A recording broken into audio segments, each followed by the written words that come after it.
Welcome to Seattle College's international programs and our show Conversations With, where we talk to people that help you understand how you too can be an international student in the United States and why Seattle Colleges should be your first choice. We'll talk to students and staff and agents and government folks, all kinds of people about what you can expect when you're getting ready to apply or travel here, what you'll experience while you're with us, and how it can all lead to an amazing life. Don't forget to check out the Seattle College's International Programs website at intl.seattlecolleges.edu, where you can find a treasure trove of information about the school, the programs here, and best of all, fill out and submit your application. Again, that's intl.seattlecolleges.edu. Hey everybody, welcome back to Seattle College's Conversations With. I'm really excited. Sometimes we invite guests who represent programs within our schools. Today I have a very special program represented, Early Childhood Education.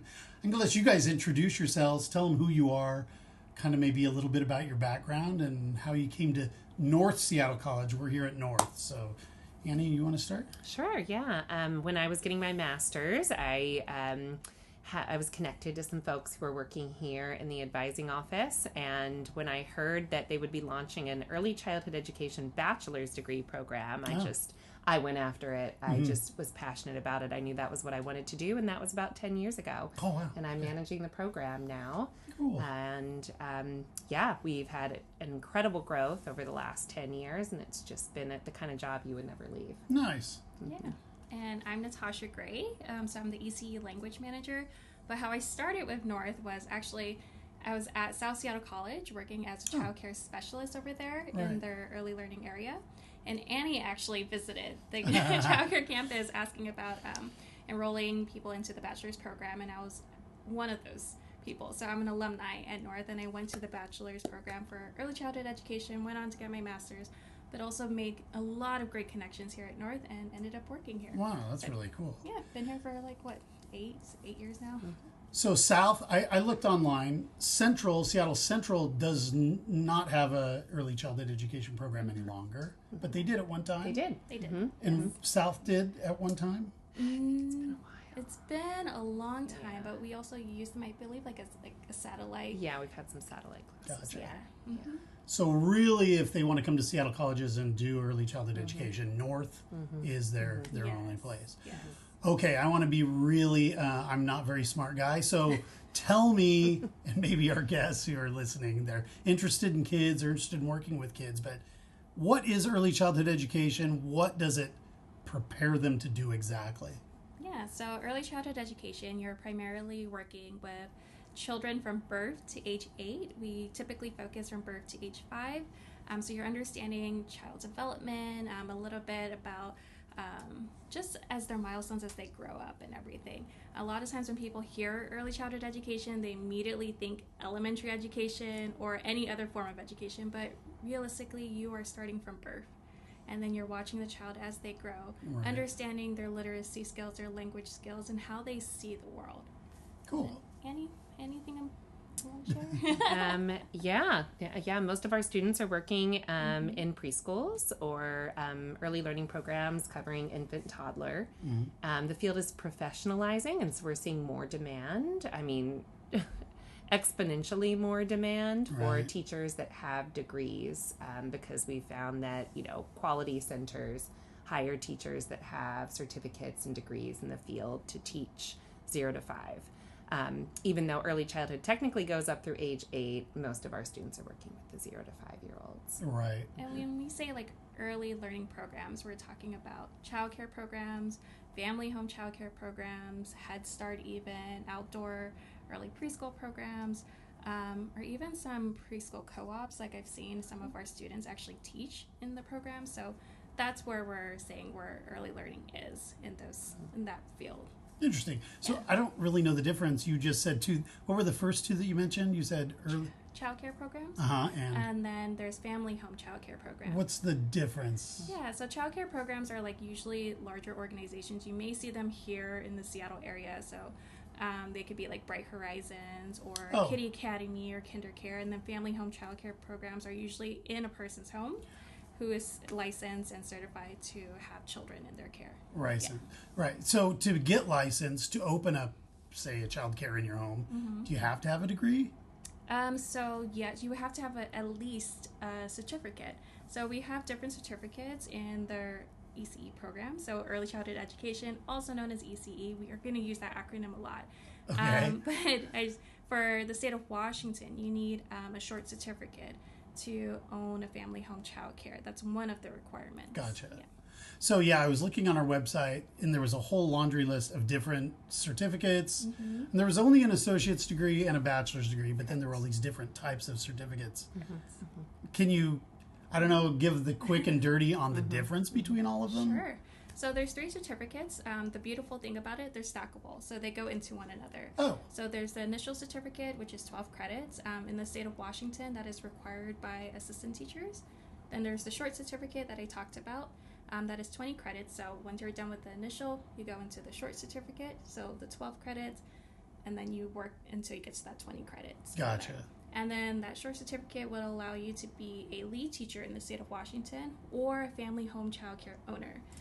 Then you can go on to the state certificate if you choose to, and that is 47 credits, and then you can become a program supervisor or a child care program director.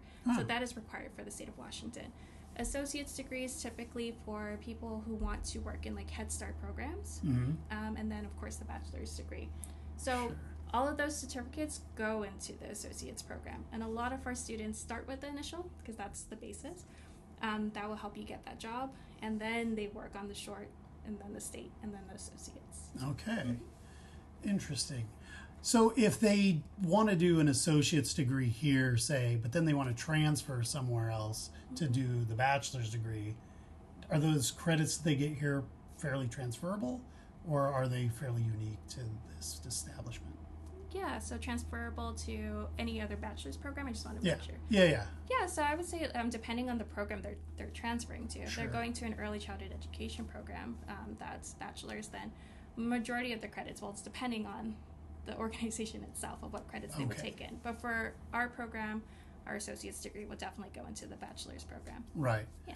So can I jump in? Sure, yeah, University of course. Washington just 1 or 2 years ago changed their articulation to where they would take our associate and associates like ours statewide into their early childhood and family studies program. Bachelor's, it's a bachelor's completion. Right. So they're competition with us now. Of course, we'd love for students to stay here and get their bachelor's here, but students could go to the University of Washington with their associate from here. That's news. That's a new thing. Other universities, I'm not sure. They'll accept definitely the general educate. They'll accept a good chunk of our associate, but unlike UW, they may not accept the entire degree. It varies university to university. Right. The school that jumps to mind is Western Washington. It's pretty well-known education school. Do you know what they have there just by chance? My assumption would be that they would take all the gen eds and then 15 electives, but probably not the entire degree. Gotcha. Yeah. So then students are left with the option to stay here or potentially to go to UW, which are really fabulous options. Right. Those are actually the 2 largest programs in the state. Ours is actually larger than the University of Washington, believe it or not. What? It is. What size are the cohorts for your Cohorts. different years? Yeah. I mean, it can range. In the bachelor's, we have about 25 in each cohort, and we have 8 cohorts currently. Okay.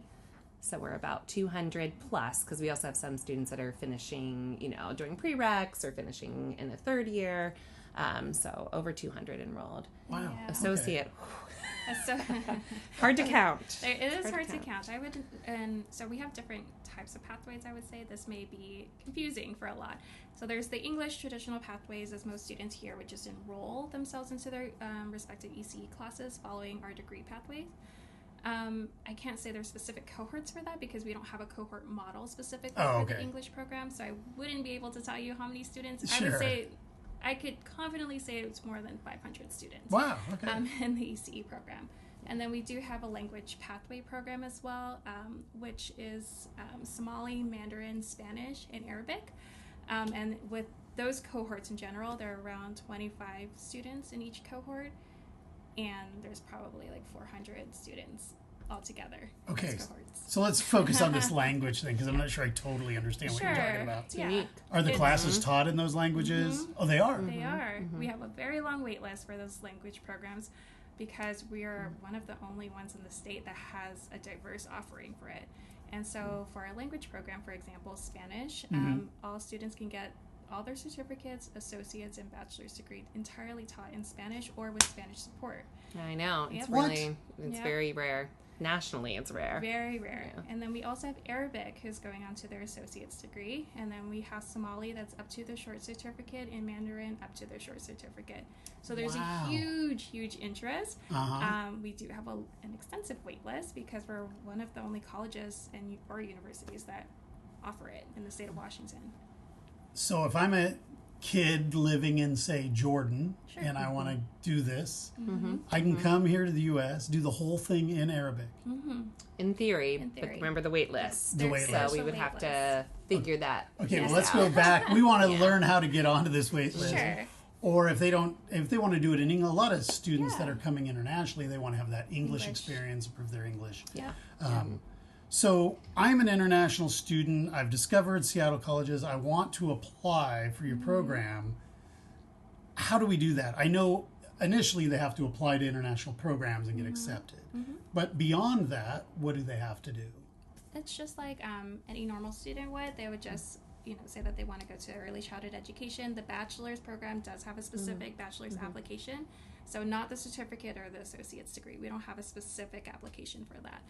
But students are welcome to apply to North Seattle College or to the international program, and they can start our program from the get-go. If they want to focus on the English pathways, there's more opportunities for them to start immediately once the quarter starts versus the language pathways because there is a very big interest in it. And so we would love to expand it. We just need more instructors and all of that. Yeah.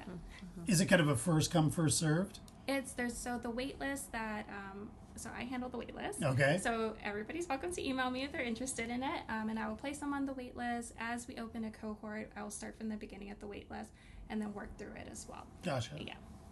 Interesting. Somali seems like a fairly obscure language group. We must have a large Somali community. Interesting. How many people are in that? I don't even know how to ask it properly. Sure. How many Somali students do we have in that group? So in total, we've had 5 cohorts for the Somali program, and so that's around about 125 students. But again, there's a wait list. So we have a huge Somali population here, and a lot of them are family home childcare providers, and so they're looking to further their education. They just never had that opportunity, and higher education can be scary, especially if English is not your first language. So having this program for them assists them so much to maintain their employment, one, and also to maintain their educational requirements to operate a family home childcare program. Sure. Now, if you're out there listening, you need to understand that a lot of these people we're talking about are domestic students. Am I right? Correct. They're not here on an F1 visa. If you're watching this show and listening, you're probably an international student wanting to get an F1 visa, come to the United States, study with the intent to go home and use your skills in your new education. So let's go back to, I've applied to Seattle colleges. They just say, hey, this is the program I want to do. And it's kind of really that easy, it sounds like. Yeah, it really is. So depending on what pathway they want to go to, we'll connect them. We have so many staff support from our associates program manager to myself to our outreach specialist. And then we also have a lot of people who speak various language from, again, Mandarin, Arabic, Somali, Spanish, that's able to assist if English is not their first language as well. Right. Is there any plans to expand on the number of languages that are offered? Like, are you going to do a Brazilian Portuguese group? Or? I think that we would love to in the future. There's a lot of interest in many different languages, even including Native American languages. Sign language as well is another one that's been brought to our attention. Russian as well. There's just so many different opportunities there. It takes a lot of planning, honestly, to open these programs up. And so once we have enough resources, we wish to open Right. expand. We hope other colleges will follow along. Yeah, so that way we do. everybody can have opportunities for this. Yeah, we want to share. Yeah. We love, do. definitely. We love to share. Yeah, because of the wait list, you know. Yeah, we see that there is a need. So Okay, so I've applied, I've got accepted, but I need to know when I can start as an international student. So there's a little bit of confusion, even with us recruiters. We're not sure, but it seems to us that international students, because they have to have an in-class component, they have to have at least 7 units every quarter. Is it only in the fall that they can begin, or can they start in the spring? they can start anytime. They can start any quarter with the exception of the bachelor's. So the bachelor's, you can come in from our associate, but you could also come in with a bachelor's degree or an associate degree or equivalent from another college or university, even international, but you do have to get prerequisites. So if you don't have an associate in ECE, you would need to get prerequisites, and there's 26 credits of prerequisites, including English 101. Okay. And so if you have an international degree in ECE, we could even consider that as meeting the prerequisites potentially. That the bachelor's does start in fall. Prerequisites you can take year round, but the actual cohort is a 2-year program and it starts every fall. Gotcha. Yeah, so that one's on the sequence with a summer break built in, which is obviously good for international students. That is great. In that program, are they required to do an internship at some point where they're placed in a business? Or Yes, for both associates, or actually all levels, certificates all the way to the bachelor's program, they do have to secure a site, either volunteer for it or whatever their visa permits them to. They do have to be working with children in that early learning age range. That way they can take what they're learning and all that skills and just see it in action. We also want to just know what they're experiencing too in their early learning field and how we can help them understand these things too. Right. Yeah. You guys should know, if you're going into this field, you'll probably be fingerprinted, I'm guessing. Yes. There will be security background checks. Yep. So it's a little different than maybe, if you were an accounting major. Is there anything else they need to be aware about, like special equipment they would have to purchase as a student, or other special kinds of screenings they might have to go through? Well, if they go through, usually in the state of Washington, if you're just like a volunteer, you're not necessarily like, supporting children in like maybe using the restroom or anything like that. You're more hands off in the state of Washington. They may ask you to do a CPR. I'm not entirely sure if that is required. CPR first aid, just to have that under your belt. Other things that they would need for our class in particular. Definitely the background check, and it can take some time to set up a volunteer stint because they have to go through that process. So I'd say just some lead time, right? You probably need at least a month to get your volunteer placement set up. We do have some international students who volunteered here on campus at our campus childcare, which supports students, faculty, and staff. So that can be a good opportunity for international students. We've also had international students do the CPT, the curricular practical training, through external preschools. We do have relationships. However, most of the students in our program are already working when they join our program. And so we have relationships and we can be of support, but we're also really flexible because usually students self-place. And so we usually try to help the student find something that's going to be really convenient for them, maybe near their home, and that really aligns with their career goals. Right. And, it can take a little while to find a placement. Everyone would love to have a volunteer pretty much. It's just a matter of getting through that process of being placed.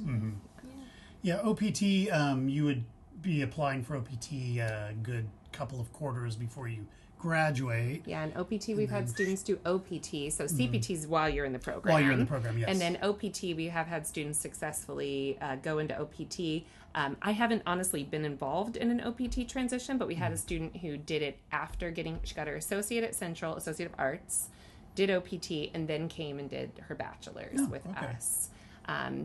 There is, I think it works best if you're open to doing volunteer work on campus, because there's limits in how much you can do your CPT, right? You can't do it every single quarter. She couldn't do it after OPT. So there are limits there. And it's probably a good idea to kind of work that out in advance if you're going to go into the bachelor's, to make sure there will be placement on campus, because you do have to have at least 5 volunteer hours a week while you're in the bachelor's and at least 3 hours a week while you're in the associate. So it can help to kind of plan this out in advance.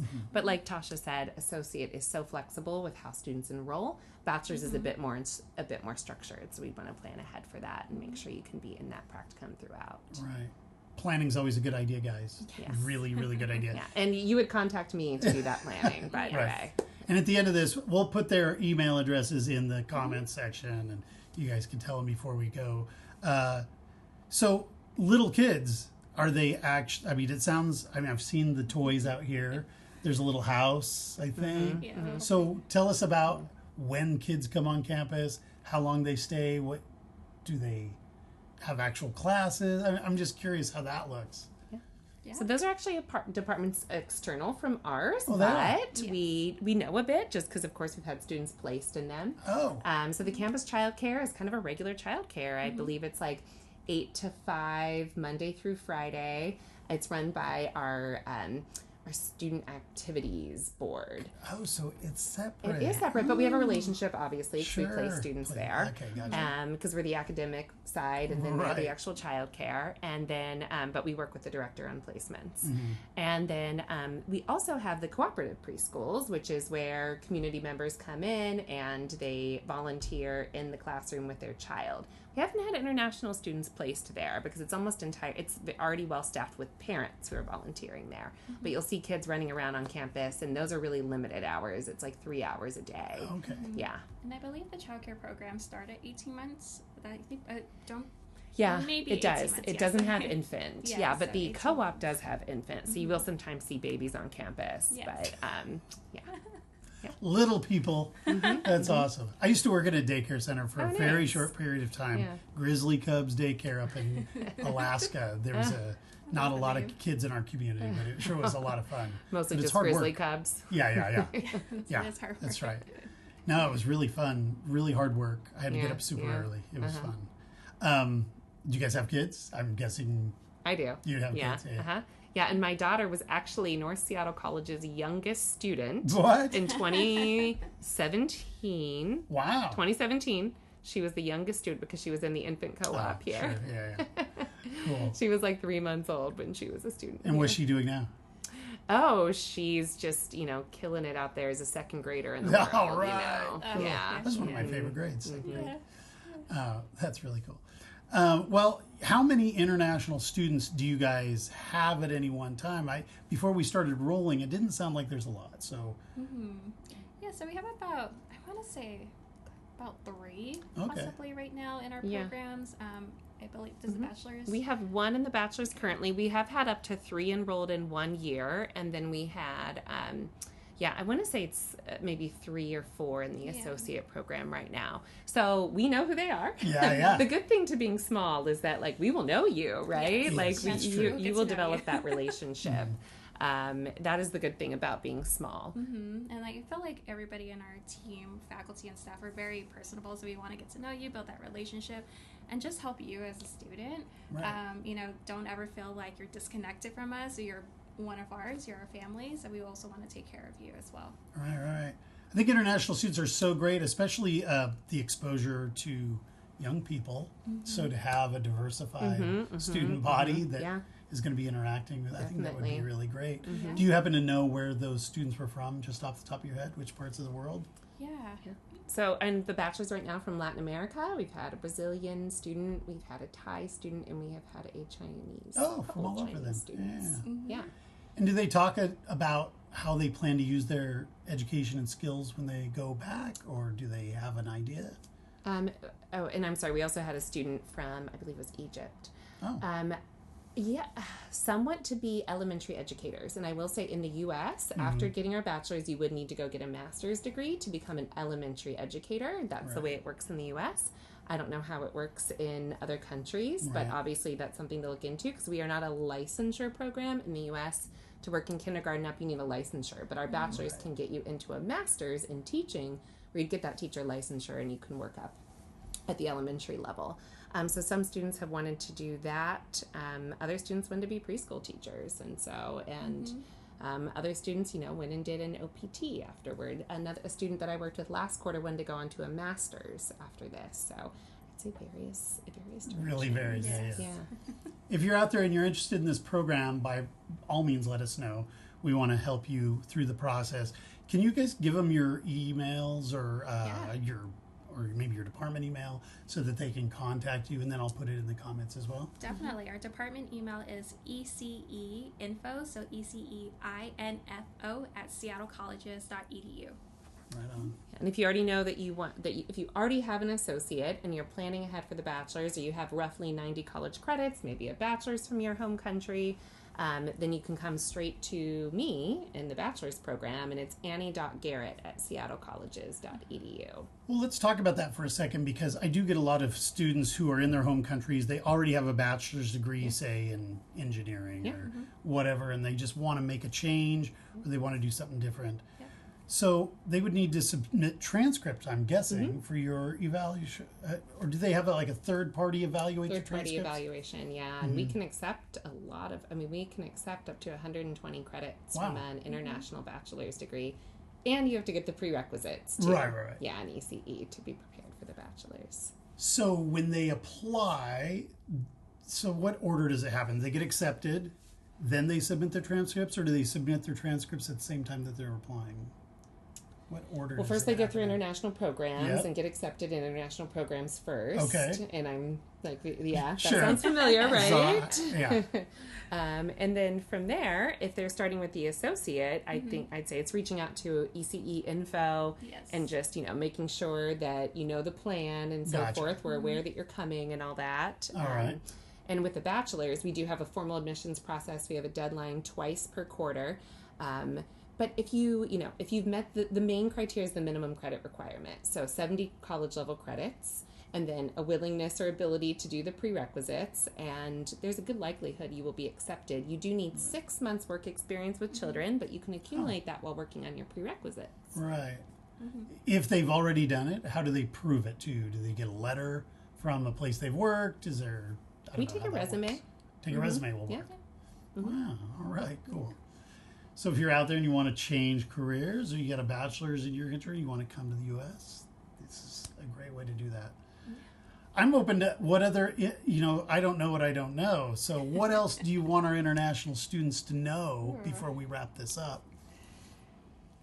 I mean, for the certificates, there's different specializations as well. So you have there's the initial, of course, that's just a general one. And then you have the short certificate where you can specialize. So there's the general specialization in early childhood education. There's infant and toddler. There's administration. There's school-age care, and there's family home child care. So if you want to specialize in any one of those specifically, you definitely can. Again, all of those credits will go into the state certificate, which in turn goes into the associate's degree.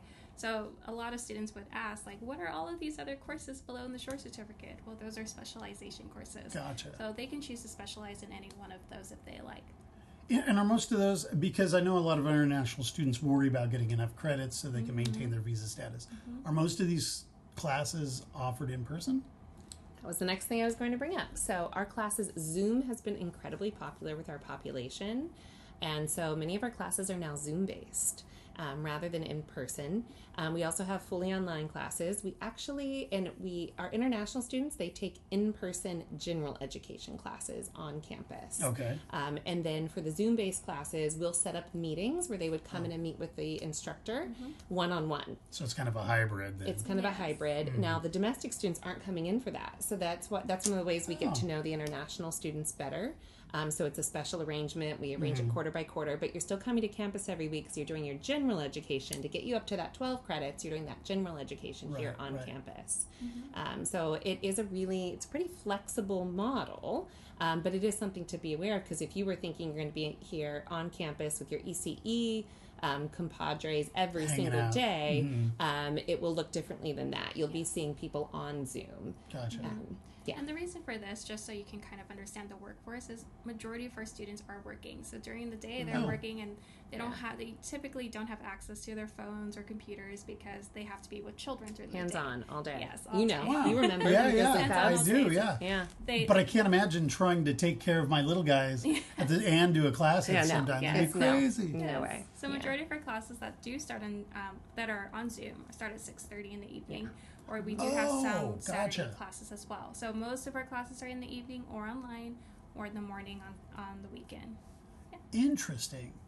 Okay, so they're not. So you won't have to worry about getting up at 8:30 in the morning to come for a 10 Unless o'clock you're taking a class. general education Education. class Sure. at 8:30, but you probably That's have some kinda better nice. time choices. Yeah. Yeah. I know that we offer the foundation scholarship in general to all of our students. Are there any other special scholarships that you guys know of that are specific to this field Specific to this field, that international students could apply for could apply. outside of the foundation? It is a very well funded field. However, it's mostly attached to employment. Oh, okay. Yes. And so, as international students are typically volunteering, Right. there's the main limitation. And so, the Seattle Colleges Foundation has been what we've referred to. Mm-hmm. Yeah. Yeah. Yeah. Right. I wish I could say more. No, that's okay. It's good for them to know.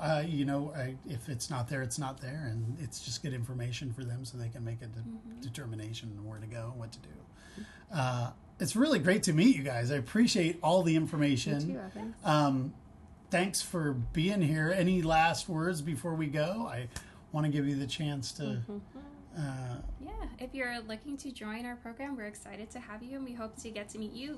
We will eventually run into you, Yeah, meet for you in sure. person, some form or way. But again, just go ahead and reach out to us if you're interested. We would love to get you started in our program. Yeah. Right on. Yeah. Good website too. Check out the website. It's really informative, and yeah. Appreciate you coming by. Thanks so much. We hope to see you guys here next week. Conversations with, and we hope some of you will be applying and coming here for early childhood education. Thanks again. Have a great day, guys. Bye-bye. Conversations With is painstakingly crafted for you by the Seattle College's International Programs Department and supported by the lovely folks here on our campus. This show is produced and edited by me, Evan Franulovich. We welcome your emails and questions about coming to Seattle Colleges. Please reach out to us via our website or just give us a rating and a review on Apple Podcasts, as this helps others discover the show. Also, don't forget to follow us on Instagram, Facebook, TikTok, or YouTube at Seattle Colleges INTL. That's Seattle Colleges INTL. And be sure to check out all of the shows here on Conversations With. Thanks for listening, and we'll see you next week.